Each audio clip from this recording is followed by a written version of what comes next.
এই ধাক্কা বরদাস্ত করতে পারে নাই, দরিয়ায় নীলের ভিতরে আল্লাহ পাক ডুবাইয়ে শেষ করে দিয়েছেন, দেন নাই? হযরতে মুসা আলাইহিস সালাম তার উম্মতেরা দরিয়ার পাশে বসে দ্বীনি কথাবার্তা বলতেছেন। এমন সময় ফেরাউন, তার শত্রু হচ্ছে মুসা আলাইহিস সালাম। শত্রু কেন? মুসা কি ফেরাউনের পাকা ধানে মই দিয়েছে নাকি? বলেন আপনারা। তার হালের গরু পিটায় মারছে নাকি? অপরাধ হলো তিনি আল্লাহর জমিনে আল্লাহর আইন প্রতিষ্ঠার কথা বলেছেন। এই শুধুমাত্র এই অপরাধে ফেরাউন তার দলবল নিয়ে 3 দিক থেকে আক্রমণ করেছে। মুসা আলাইহিস সালামের উম্মতেরা ভয় পেয়ে গেছেন। তারা বলছেন ইন্না লামুদরাকুন, আমরা পাকড়াও হয়ে গেছি। 3 দিকে সাড়াশি আক্রমণ, 3 দিকে শত্রু, একদিকে দরিয়া, পালাবার রাস্তা আছে? হযরত মুসা আলাইহিস সালাম ভয় পেয়ে গেলেন, সারেন্ডার করলেন না। হযরত মুসা আলাইহিস সালাম বললেন কাল্লা, কখনো নয়, ভয় পাওয়ার কোনো কারণ নাই। রব্বি সায়াহদিন, অবশ্যই আমার রব আমার জন্য রাস্তা করে দিবেন। ভয় পাইও না, আমার রব রাস্তা করে দিবেন। আল্লাহ রাব্বুল আলামিন হযরত মুসা আলাইহিস সালামকে অর্ডার করলেন, হাতের লাঠি দিয়া দরিয়ার উপরে আঘাত করো।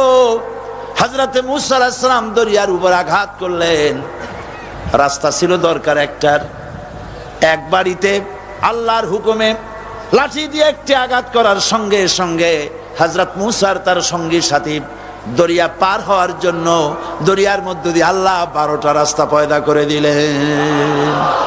সে আল্লাহ আছে না নাই? এত আসতে বলেন কেন? ভয় পাওয়ার কারণ আছে?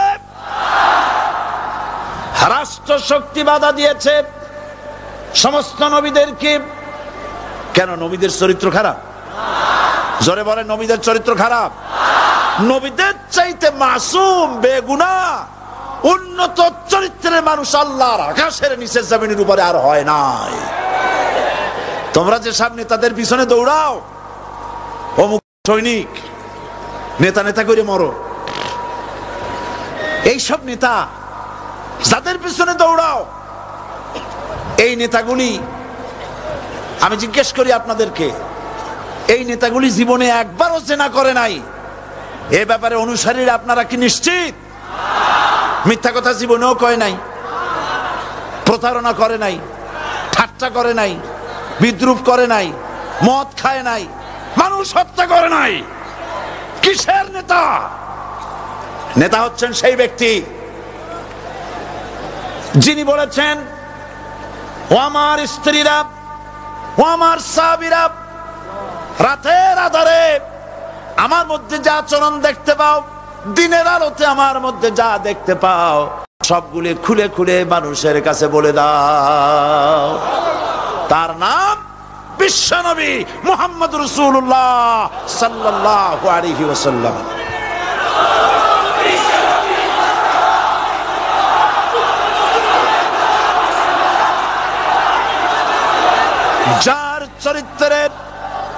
যার চরিত্রের সার্টিফিকেট আল্লাহ রাব্বুল আলামিন নিজে দিচ্ছেন, ওয়া ইন্নাকা লাআলা খুলুকিন আযীম। নবী হে, উন্নত চরিত্রের উপরে আপনি প্রতিষ্ঠিত। সুবহানাল্লাহ। কে সার্টিফিকেট দিচ্ছেন? আযীম, আযীম। আরবিতে চওড়াকে বলা হয় আরিদ, গভীরতাকে বলা হয় আমিক। কত প্রশস্ত, যা মাপার কোনো ফিতা নাই, কত গভীর, যা মাপার কোনো যন্ত্র নাই, এইটাকে আরবিতে বলা হয় আজিম। সুবহানাল্লাহ বলতে ইচ্ছে করে না? ও নবী, তোমার চরিত্র এমন যা মাপার মতো যন্ত্র পৃথিবীতে নাই। লা ইলাহা ইল্লাল্লাহ পড়েন সবাই, লা ইলাহা ইল্লাল্লাহ। আপনিও যদি আপনিও যদি নবীদের মতো সাহাবীদের মতো বুঝা এই কলেমার দাওয়াত দেন, বাধা আসবেই। বোঝাবুঝির ব্যাপার, বুঝতেই সারলো। কত মাহফিল হয় বাংলাদেশে, হয় না? কোনো বাধা নাই, ঠিক কিনা? কত পূজা হয়, পার্বণ হয়, গান হয়, থিয়েটার হয়, গুনাগার বিবির গান হয়, কত কিছু হয়। কোনো বাধা আছে? তাফসিরের মাহফিলে বাধা। কারণ ওরা বুঝতে পেরেছে এ তাফসিরের মাহফিলে গাজীর গীত হয় না, এ তাফসিরের মাহফিলে আল্লাহর সার্বভৌমত্ব কায়েমের আন্দোলন চলে।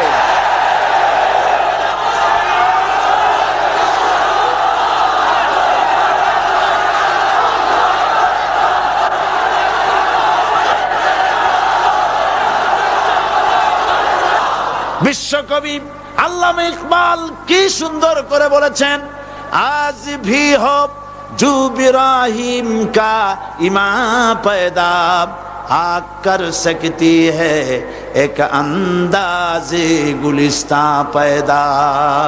ইব্রাহিমের ঈমান যদি আজও কোথাও হয় বিদ্যমান, করতে পারেন অগ্নিকুণ্ডে খুবসুরত এক গুলিস্তান। এখনো যদি ইব্রাহিমের সন্তানদেরকে আগুনের মধ্যে ফেলে দেওয়া হয়, আর ইব্রাহিম ঈমান যদি থাকে, আগুনকে ফুলের বাগান বানাবার ক্ষমতা আল্লাহর আছে। চিরকাল আল্লাহ পাক এই কালেমাকে দিয়েছেন আল্লাহর সার্বভৌমত্বকে প্রতিষ্ঠা করার জন্য। আয়াতুল কুরসি শুধু পড়ে বুকে ভিউ দেওয়ার জন্য নয়, পড়েন আমার সাথে, আল্লাহু লা ইলাহা ইল্লাহু আল হাইয়ুল কাইয়্যুম। দুনিয়ার সমস্ত পয়গম্বর অত্যাচারিত হলেন, শুধু তাই নয়, বিশ্ব নবী আখিরি জামানার পয়গম্বর নবী মুহাম্মদ রাসূলুল্লাহ সাল্লাল্লাহু আলাইহি ওয়াসাল্লাম জাতির কাছে আসলেন। তিনি এসে বললেন, ইয়া আইয়ুহান নাস কুলু লা ইলাহা ইল্লাল্লাহ। প্রথম দাওয়াত, প্রথম দাওয়াত। শুনছেন কথা? রাসূলুল্লাহ বলছেন, ও জাতি, আমার রাসূল তো মক্কার রাসূল না শুধু, মদিনার রাসূল না শুধু, আরবি ভাষা ভাষীদের রাসূল না শুধু, আমার নবী কি নবী? চিল্লায় বলেন।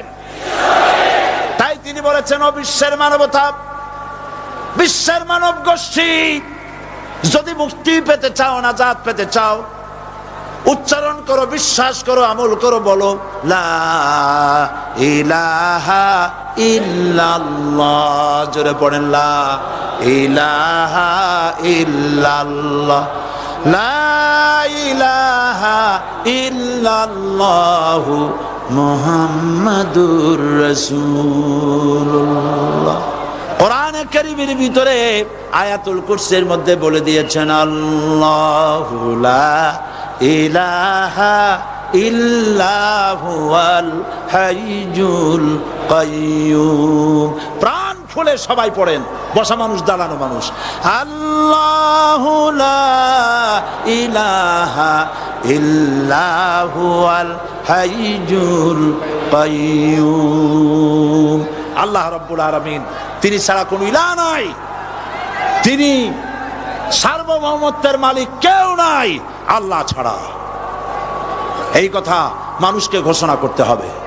সুবহানাল্লাহ ওয়ালহামদুলিল্লাহ লা ইলাহা ইল্লাল্লাহ, সুবহানাল্লাহ ওয়ালহামদুলিল্লাহ লা ইলাহা ইল্লাল্লাহ, সুবহানাল্লাহ ওয়ালহামদুলিল্লাহ লা ইলাহা ইল্লাল্লাহ, লা ইলাহা ইল্লাল্লাহু মুহাম্মাদুর রাসূলুল্লাহ।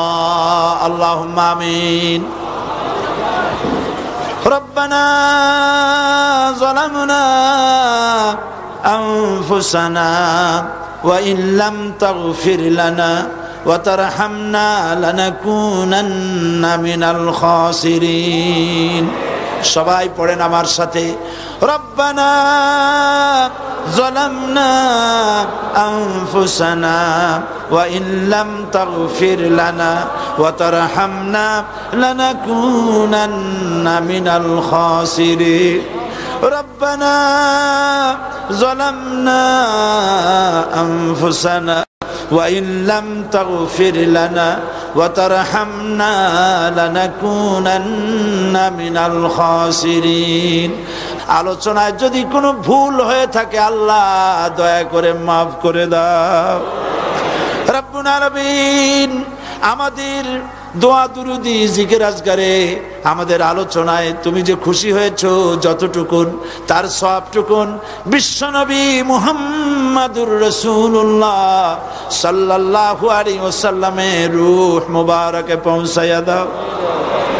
রব্বুল আলামিন तमाम अंबियाए किराम, उलमाए मुतकद्दिमीन, उलमाए मुताखिरीन, सल्फे सालिहीन যারা দুনিয়া থেকে মুমিন মুমিনাত বিদায় হয়ে গেল আল্লাহ কবরগুলিকে জান্নাতের টুকরায় পরিণত করে দাও।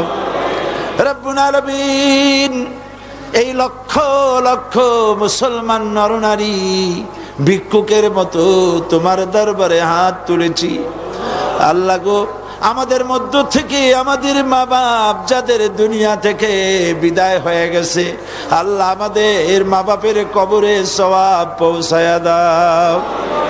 রব্বুল আলামিন আত্মীয় স্বজন যদি বিদেশে থাকে 2 মাস 6 মাস পর চিঠি দিয়া খোঁজ খবর পাওয়া যায়, প্রত্যেক দিন টেলিফোন করে খবর পাওয়া যায়, কিন্তু আমাদের মা বাপ যাদের মারা গেল বছরের পর বছর যুগের পর যুগ বিদায় হয়ে গেল, কোন হালতে আছে জানি না। আল্লাহ আমাদের মা বাপের কবরগুলি জান্নাতের টুকরায় পরিণত করে দাও।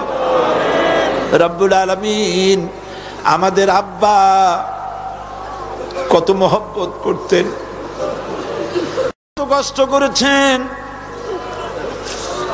আল্লাহ তাআলা আমাদেরকে লেখাপড়া শেখাবার জন্য কত কষ্ট করেছেন, মানুষ বানাবার জন্য কত কষ্ট করেছেন, আমাদের জন্য ঘর বাড়ি বানায়া জায়গা জমি কিনে রেখে সবগুলি থুয়ে খালি হাতে চলে গেছে বাবা।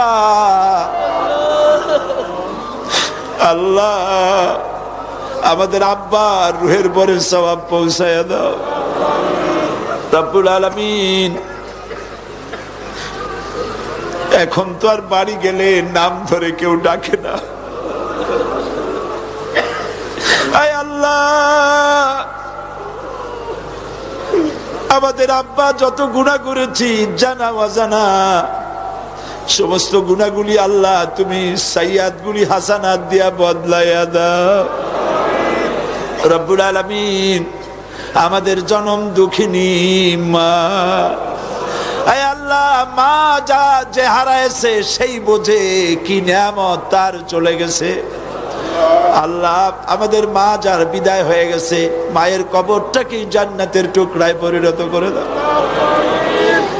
রব্বুল আলামিন মায়ের পেটের ভিতরে বসে 10টা মাস ধরে মায়ের কষ্ট দিছি, তিনি ডেলিভারিতে কষ্ট করেছেন, 2-2.5 বছর বুকের দুধ খেয়ে কষ্ট দিয়েছি, পেশাব পায়খানা করে মায়ের কাপড় চোপড় নষ্ট করে দিয়েছি। মা বিরক্ত হন নাই, থাপ্পড় মারেন নাই, আছাড় দিয়া ফালায় দেন নাই। আল্লাহ মা যাদের মারা গেল মাবুদ মায়ের কবরটাকে জান্নাতের টুকরা বানায়া দাও। রব্বির হামহুমা কামা রব্বায়ানি সগীরা। আমার ভাইয়েরা আমার মা বোনেরা করুণ ভাবে আল্লাহরে বলেন রব্বির হামহুমা কামা রব্বায়ানি